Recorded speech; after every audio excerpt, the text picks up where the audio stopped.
Hey everybody, my name is Ryan Moss. This is my IT 4750 senior project presentation. Kind of what I wanted to go over with this is just introduce how this was all set up, how I decided to do it, why I decided to do this, go over how it was all architected, go over how it was all set up, kind of show you some of the configurations and everything that went into this. I'll give a demo, fingers crossed that everything will work. Live demos don't generally go so well, so hopefully in this case, since it's not technically live for you guys, it will work out well. So we'll see. Challenges, talk about some of the challenges and obstacles that I had and how I overcame them, and then kind of give my closing remarks for that. So what did I do? So what I did was I created a machine learning toolkit. I used the machine learning toolkit from Splunk to predict a malware outbreak before it actually occurred.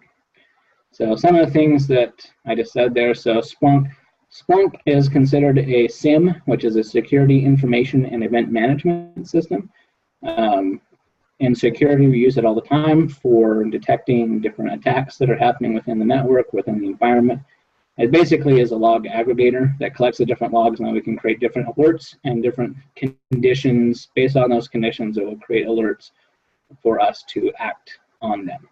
So in this case, I'm using a module called the Machine Learning Toolkit that is basically a set of Python libraries that is used to run a different algorithms to try and predict and detect events before they actually occur.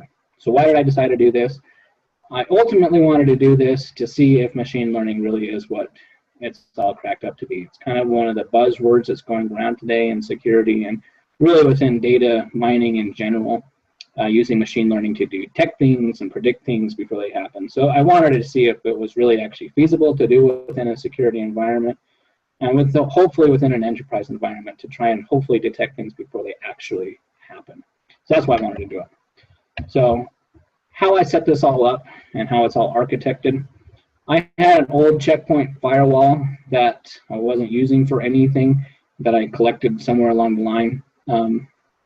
What I decided to do was take out the hard drive that was in there and put on a new hard drive and reinstall pfSense, formatted it to install pfSense. I then had a Dell R620 server that I was going to use for something else, but decided to use it for this instead. And put ESXi on it, and then installed several different virtual machines. So one of them is a syslog relay, which basically is just a CentOS 7 distro of Linux that I'm using it to collect logs from the pfSense box. And then it has a Splunk universal forwarder, which is just an agent that is installed on the box itself to send all the logs to Splunk. And then Splunk aggregates them. I also have 4 Windows 7 32-bit machines that I set up and VMs, as well as the Splunk server, which is a CentOS 7 box as well. And it is used to collect all the logs and then put them in a graphical interface for me to be able to install the machine learning toolkit and do all that stuff. Here's just an architectural diagram of how it's all kind of laid out. This is not a network diagram. This is just how the logs kind of flow into here. All of these hosts are connected to the internet. And so all of them do have all their logs flowing through the firewall itself. So all their network traffic and everything goes through the firewall. So we have the internet goes into the firewall itself. Those logs are then, from all the traffic that's generated from all the 6 different hosts, is then sent over to the syslog relay, which is just a CentOS 7 server, like I said before. It is set up with syslog-ng to collect the logs and then write them out to a file, and then the syslog, then the universal forwarder is on the box to send all the logs to the Splunk server. Same kind of configuration with the Windows PCs that I have as well, VMs. They all have the Splunk universal forwarder installed on them. They collect all the Windows event logs and security logs and sends them all to the Splunk server. So this diagram here that I have kind of shows my thought process and how I set everything all up. I could go into this, but for the sake of time, I'm not going to do that. I'm going to spare you, and I'll just show you kind of how it's all set up instead. So here is my ESXi box. It is just a Dell R620 server, so it has 4 physical NICs as well as 8 terabytes of hard drive space, 96 gigs of RAM, and 16 CPUs. They are hyper-threaded, so it does give me 32 total CPUs. On the networking side, I just have a single vSwitch that is set up on here. It uses the 4 physical NICs, and then it kind of ties them all together and does some load balancing. So the 6 virtual hosts that are connected are load balanced between the 4 physical NICs here. The virtual machines, pretty straightforward. So I have 6 virtual machines that are on here. My syslog relay, this one is CentOS 7 box. It is 2 gigs of RAM, 2 CPUs, and then 500 gig hard drive. So it's not anything too fancy.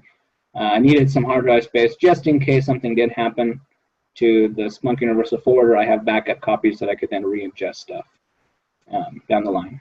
The Splunk server is a lot more beefy because I am going to be using this for future things as well, especially for like home automation, collecting logs from home automation events, and for a future surveillance camera system that I'll be installing in our home as well. So I'll be using it to detect movement and activity at nighttime, so it will alert me on that. So it says set up for it to be a lot more beefy. So this is currently 8 CPUs and then 24 gigs of RAM and then 2 terabytes of hard drive space, just so I can have some logging for historical events as well. The 4 Windows 7 boxes are pretty simple and pretty straightforward. They're all 32-bit. I didn't go all out for these. These are 2 gig RAM and then 2 CPUs and then 160 gig hard drive. So that's that configuration. Let me show you the syslog relay and kind of how it was set up. I have this all set up to authenticate using certificates, so I don't have to enter passwords, because passwords are just terrible to try and remember and enter, so just use certificates. So let me show you the syslog configuration. So syslog NG, I don't know how many people are familiar with it or what it's used for. There's 2 major syslog applications out there on Linux. There's rsyslog and there's syslog NG.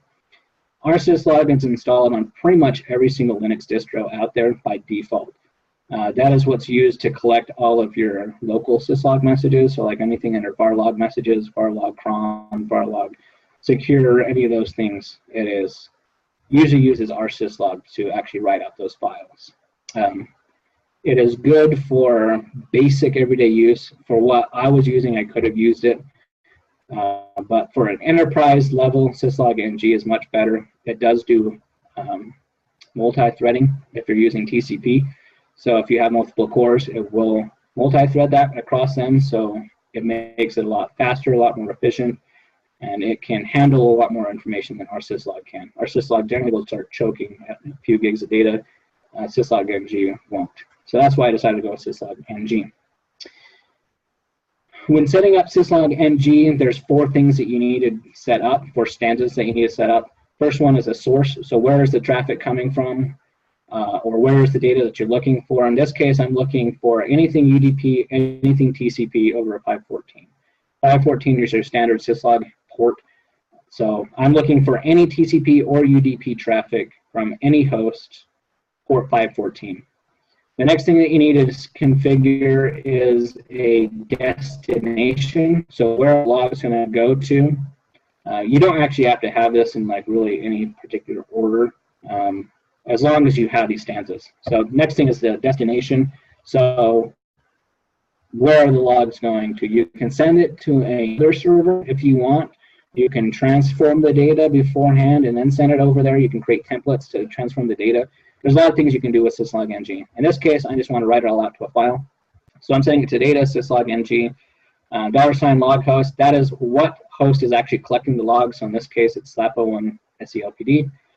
The folder, pfSense, and then $host. This is stating what host is sending the logs. So in this case, it's the pfSense box. And then I'm writing it out to the year, the month, current year, current month, current day, .log. If the directory isn't there, I'm saying yes, create it, and then the permissions. Now this is set right now for anybody to read it. If you're doing this in a production environment, I would highly recommend not doing that.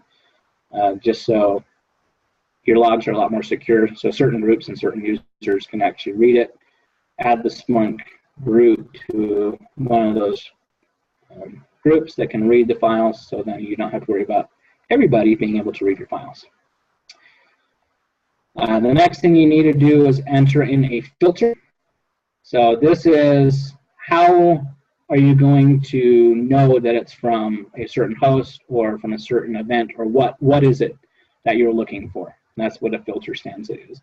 So in this case, I'm saying anything that is coming from this host 192.168.1.1 on this net mask, and it is CIDR formatted, so if you want a single host, it's /32. So anything over this host, I want you to collect from.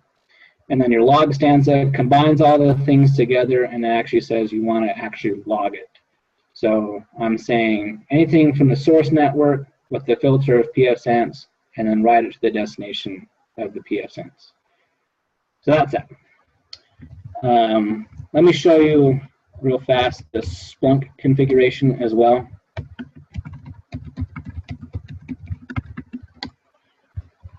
So Splunk, how it is set up, if you're on a Linux box, it will default to opt Splunk forwarder. If it's on a Windows box, it'll default to C: program files, Splunk forwarder. So in this case, I'm saying on Linux, so cd opt Splunk forwarder. Everything that you do for configuration is through the etc apps folder. So these are the apps is how Splunk works.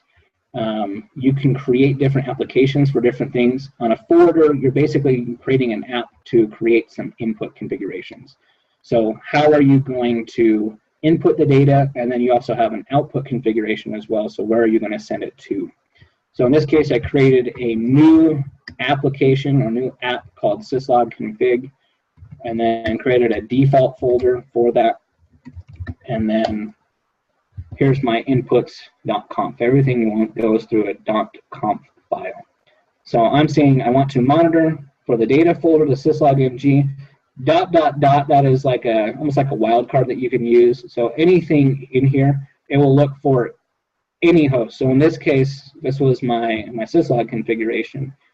This was my log host. So if I have multiple syslog relays that are working together, this will then bypass anything and look for anything that has a pfSense folder after it. So if I have SLAP-01, SLAP-02, SLAP-03, SLAP-04, blah, blah, blah, it'll go through all of those and look for a pfSense folder. The ... again, this is my log host, or my host that is actually sending the logs to me. So I'm then saying anything from these hosts, then I want to look for anything star.log. So anything .log, collect, and send to Splunk. Disabled equals 0 means it's actually enabled. Splunk operates in reverse of what you actually think. So you would think enabled equals 1 would actually be what you'd want. Nope, this Splunk does it opposite. So disabled equals 0 means it's actually enabled. Host segment equals 5. So in Splunk, there's several fields. I'm not going to go into a whole bunch of information. I can give you a ton of information on Splunk, but the host segment field is basically like this fifth field here, 1, 2, 3, 4, 5, this fifth segment. I'm saying that's the host name. And then index and source type. So Splunk, for those who aren't familiar with Splunk, it's kind of like a database. It's not a database, but you can think of it as that. So index is kind of like your database that you're connecting to. The source type is your table that you want to send to. So that is that configuration. So let me show you Splunk then. So this is Splunk. This is Splunk 7.2. If anybody wants to learn about Splunk, that was another person that I told to use ElkStat for collecting some logs from a Bro configuration that they were setting up, Bro IDS. For those who are familiar with Elk, Splunk is like Elk on crack. It is far superior, far better in every single way, shape, and form. So at my organization, we index 5 terabytes of data every single day. So we have 5 terabytes of logs that are going into Splunk on a daily basis. And then we store all that information for 13 months. So with Splunk, I can go back and look for events that happened a year ago in seconds. It is extremely fast, extremely powerful. It is used for data mining, so you can actually correlate events, correlate different things that happen, and look for events as they occur. You can also look back a long period of time fairly quickly. So Splunk is phenomenal at doing that. Everything does operate off of apps, like I said before, even on the enterprise version. So if you want to do searches, everything's in search and reporting. You want to do like raw searching, operates kind of like how Google does. If you just type in a raw search, it will be slow because it is looking across all data everywhere. You always want to enter an index or a source type and a source to kind of narrow down your data, just like you would like any database. You want to say where you're connecting to, what type of data you want to look at. For this, we're going to talk about the Splunk Machine Learning Toolkit. It's basically a bunch of Python libraries that are all configured and allows you to try and predict things before they occur. So here's the different things you can use. It does have some pre-canned things that kind of give you examples as well. So you can predict numerical fields, categorical fields, detect categorical outliers, numerical outliers, try and do a forecast time series, clustered numeric events. The one that I really wanted to focus on, I won't go into a whole lot of details because I know this is going to be long. I want to try and shorten it as much as possible. So what I did was predict the presence of malware using predict categorical fields. And I'll just kind of show you how the pre-canned one works and then how I set up mine. How the machine learning toolkit works is you really need to try and train your data as much as possible. So you'll use actual events that occur. It will then use that data as a baseline, and then for future events that occur, it will try and predict what's going to occur next. So here, I'm using a logistic regression algorithm. It then will, what field am I trying to predict used by malware? In this case, I'm then using 7 different fields to try and help predict that. So in this case, bytes received, bytes sent, desk port, has known vulnerability, packet received, packet sent, source port. So I'm looking at those things, and then I'm splitting for training. I'm using 50% of the actual data and then 50% of made-up data to try and detect what's going on. So over here you can see how it did it. So used by malware is the actual field, and it predicted. How well did it predict it? So in this case, it did okay. Over here you can kind of see, so it predicted no. So of its predictions, the dark gray area here is actually how it did. So 86.9% actually accurate. So, and then over here, yes, 77% accurate. So the more data that you throw at it, the more you can train it, and the better off and more accurate it will be. So how I decided to train it, I tried at first to use actual data, but it needs a lot of data to really train it, and so I really couldn't come up with like a good way. I could have scripted out a way of getting me more data, but what I decided to do is use something within Splunk itself to generate some dummy data for me. So basically what I'm doing is generating some false data and creating a timestamp and incrementing it every minute. And then what it's doing is randomizing an ICAR file. That's what I decided to use for all my malware. I didn't really want to infect all my systems with malware, even though it's off the network from my home network. I really just didn't really feel like dealing with a whole bunch of malware on all my boxes. So I ended up using the ICAR test file, which is great for testing your antivirus program, make sure it works. So I randomized that, randomized how many hosts from 1 to 10, just to kind of give some data, and then outputted it all to a CSV file. What this does then, for training purposes, is it will input that data every night. It'll look for anywhere where the host is between 1 and 4, and then it will use the logistic regression, look for the host file or the host field from the file name itself, and then it will try and detect this stuff. So it's using the example malware test model, which I created earlier. So let me kind of show you the actual like raw data that goes into this itself. So here's some raw data. that I collected from my Windows hosts themselves. So this is my Windows Defender detected on WinTest04, the iCar file. You can see down here the name. It is Win32 iCar test file. It is a severe thing. Detection type, it is concrete. It knows for a fact that it is an iCar test file. It was from download and attachments. And then here, the path found, it will show every path that this file has been in, from the download directory to the quarantine directory to the actual directory. So it'll show everything that is found. So what I wanted to do is actually find just this part, the first part of this, and actually get that information out. So in Splunk, you can manipulate all the data that you want. Event code 1006 is basically Windows Defender saying that it found some malware and it did something with it. So rex, this is just a regex command. I'm looking at the message field itself. So right here is a message field, and then anything under this message equals is in the message field. So I'm using a regex to say path found file or path found container file. If it's a straight up file, it'll be file. If it's a zipped file, like if it found it within a zip, it'll be a container file. Then I'm saying anything that found after that, I want you to go to the first semicolon here, and anything there is the actual file path. So in this case, all of this part right here, I'm saying is the file path. But I want the actual file name because not the file path is going to be the same on every system. So I'm using an eval command within Splunk. It's just an evaluation. I'm creating a new field called file name.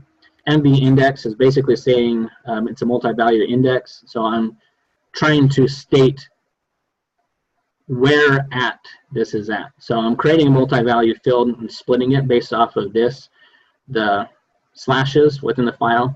So this will create a multi-value field for users, test user, download, iCar.com. And then I'm going back and using the MB index and saying, for the last one that you find, go back one, and then that's the actual file name. So it's saying, go back here, that's the actual file name, the iCar.com file. And then stats, this is a statistical command. DC is distinct count, and I'm saying I want a distinct count of the host here, so I have 4 hosts that are connected. I'm renaming that as host count, and then I'm looking by the file name. So if I come here to the statistics, it'll show you kind of how it all laid out.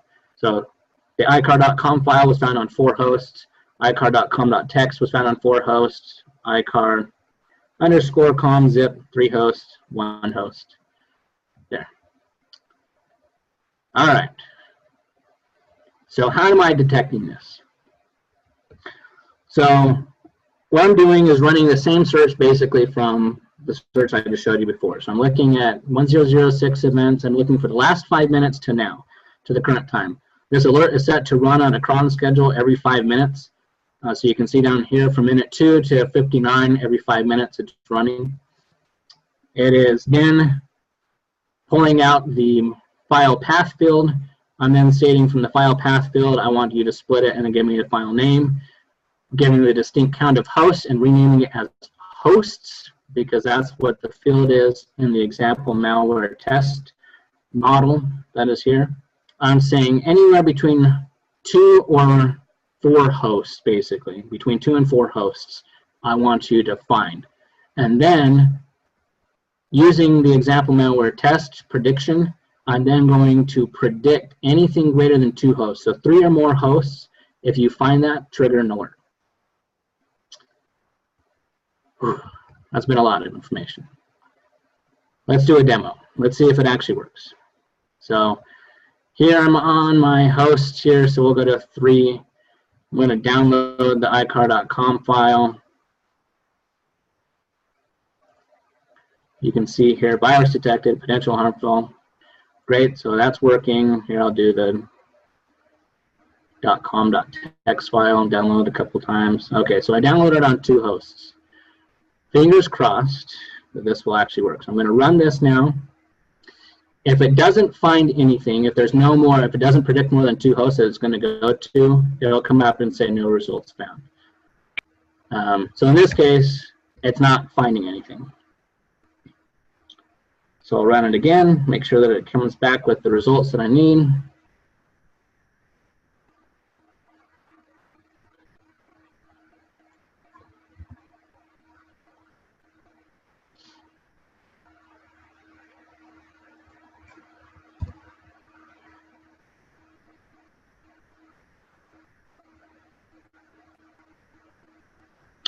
and make sure that, see, this is the fun with live demos, is making sure that it actually works.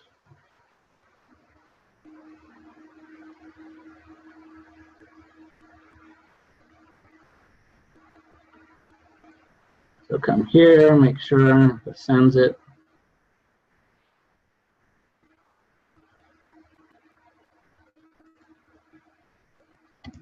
All right, we'll see.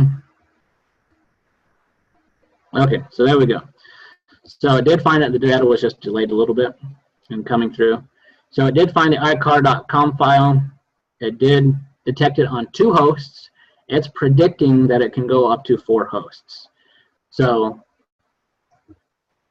it worked, basically. So it tried to find, it found 2 hosts that it was on. It's saying that because it's on these 2 hosts, it's predicting that it can go to more hosts. So as an analyst, a security analyst, this would trigger, and you'd want to look into this. Obviously, this is a very small environment, so the data is not, there's not a ton of data in here. But in a large environment, you can set this up to whatever you want. Say if it's triggered on X amount of hosts, then if you want, it can detect up to X more hosts that this is going to. So you want to act on this. Find out if the malware was actually detected, if it wasn't, and then go from there. So that kind of shows how it works, and then it detected and hopefully predicted that it's going to be on more hosts than, hopefully not actually predicted, but because you don't want more stuff. So that's the live demo of things. So challenges that I had, training it was the biggest challenge that I had. So training the machine learning toolkit to actually do what I wanted it to do. It requires a lot of data and it requires constant training. So I've been training it now for a few weeks, trying to get the data there. Unfortunately, halfway through my training process, I had some technical difficulties and power outages and had to rebuild some of the stuff. I had a lot of the backups that I have been taking from it, so I was able to restore the backups, but I did lose some of the data that I had, so I had to kind of try and retrain it. So I didn't have as much trained data as I did before, like a month ago, but it's okay. So the more you train it, the better it is. Also tuning it to make sure that it actually gets the exact data that we want. Just trying to make sure that it's high fidelity, that it's not going to be some alert that triggers for no reason. So that was it. Kind of my conclusion on how this was fun. It was fun to do. Things that I want to do in the future, really, I want to set up certbots. If you looked at the different hosts, there are SSL error messages saying it's not secure because I'm just using the default certs on them. So I do want to set up certbot, which is a way of getting free SSL certs that you can put on your web servers. And so I'd want to put that on my ESXi host as well as my Splunk box, so Splunk server. So get rid of those error messages. I want to expand the alerting as well, look for something more than just malware, look for some other type of data as well to see if I can get some more better learning out of it, especially like logins and stuff. Look for outliers and logins. So if certain users are logging in from 9 to 5 and all of a sudden they're logging in at midnight, detect those outliers and try and do some alerting off of that. Also expand logging, so start collecting more logs. It'd be nice if I had like a mail server or something like that I could collect the logs from, because I can actually see if like email was delivered that had malware in it. That would be nice. And then integrate it with VirusTotal as well would be nice. Then I can see if it's some type of new malware or if it's known malware or something like that. That would be really nice. So that was my presentation. I know it was kind of long. There was a lot to go over. It was a lot of fun. It was a lot of work that I put into this. So hopefully kind of see how it all went together. And hope to see you all in the future. Thanks.